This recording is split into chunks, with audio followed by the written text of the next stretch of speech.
This session discusses how to grade discussion questions. If you are teaching a blended class, there will be discussion questions that students have to answer, so it's important to know how to go about grading those. There's a couple ways to do it. I'm going to show you the way that we do it here in Belhaven, Houston.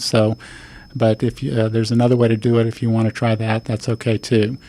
So the first thing we want to do is actually get into Cybergate, as we've discussed. So we want to go to the Belhaven website, or again, you can just type in cybergate.belhaven.edu. But the easy way is just always go back to the Belhaven website, current students, and then there's Cybergate there. And again, you're going to look for go ahead and log in, obviously. Then you're going to look for the class that you're teaching. So in this case, we'll be looking at an online class that is out there, but it also works the same as a blended class as far as discussions go. So I'm going to go to that class, MBA 615. And what I do is I actually open up two sessions of Cybergate. So I click on the other tab and go to Cybergate on the second tab as well. And what this allows me to do is to look at the discussion questions and then just go ahead and enter the grade for the discussion questions as a whole, rather than kind of trying to grade each one separately. And that's easier for me to do, is just give the whole discussion effort a grade, because usually they have to answer at least two discussion questions. So once I'm logged in, I'm going to click on, again, I'm on the right tab, so I'm going to click on Grades to go to the grade book. And then I want to turn editing on for the grade book.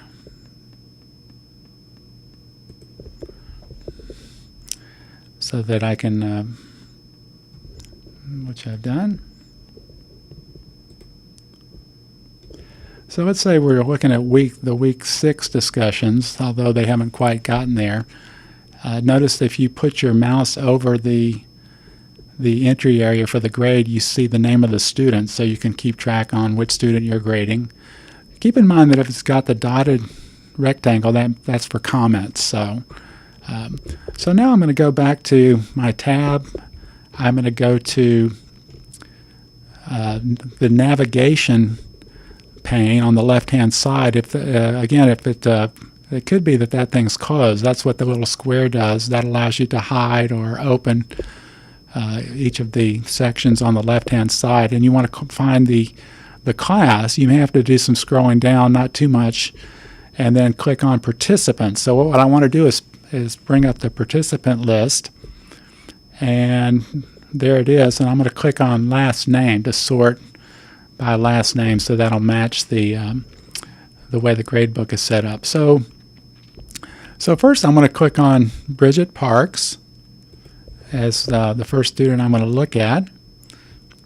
And then in order to see her discussion questions, I'm going to simply click on, again, go back to the left-hand side of the screen and look at forum posts. Now, there's another video that lets you look at to see whether or not they've watched the hall videos, and that's under activity reports. So that allows you to see, if you click on complete report, that allows you to see the videos, everything that they've done, as well as the discussion questions. But unfortunately, you have to kind of scroll down to get to the most recent discussions. What the forum post, if you click on forum post and then posts, you can see the most recent posts they've made. So, like for example, I can see their week 3 posts there.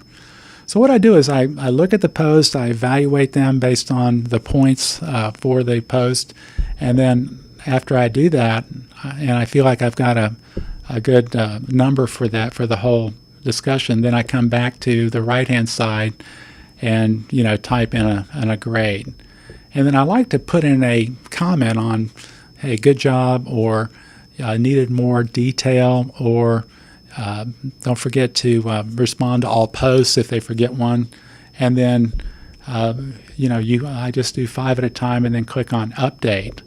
And of course your list may vary depending on your settings. You may see all the students here or fewer than 5, but I just have it set up where I see 5 at a time. But in any case, after you've entered the grades, make sure you click on Update, and then you can use the little box up there to go to the next page to grade the next set of students. So hopefully now you've got a clear understanding of how to grade discussions. And again, back to the other screen, once I finish, I click back on Participants, and I'm ready to grade the next student in the same fashion. Okay, thank you for your attention. Good luck as you grade discussions in your blended classes. Thank you.